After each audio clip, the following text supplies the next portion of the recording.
Hello mga igan! Kanina po'y napadaan muli ako sa kanto namin at eto po napabili po ako ng paborito kong kalamaris at lumpia. Marami din pong nagtitinda dito pero ito po yung binabalik-balikan ko. Parang halos nang nagtitinda lalaki din. Opo. Kasi matatagal sa init. Kala ko nga nauna lumpiang gulay. Masarap at malinis naman po yung tinitinda dito kaya po ako napapabili. Hilig din ba kayo sa mga malulutong na pagkain tulad ng chicharon, chicken isaw at chicken buchi? Isa din ito sa paborito ng karamihan na kinakain bilang snack o inuulam sa kanin. Ito ay pagkain Pinoy na piniprito na may timplang asin at iba pang pampalasa. Mataas po ang kolesterol nito kaya hina-hina lang po at wag susobra. Calamares po.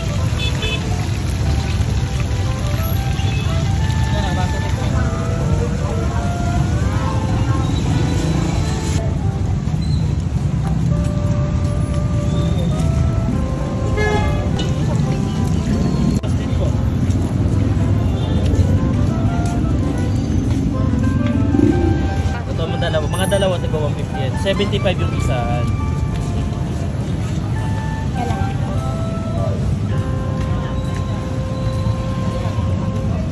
Galing Dagupan?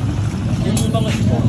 Upang bangus. Kaya medyo mataas po 50. Saging.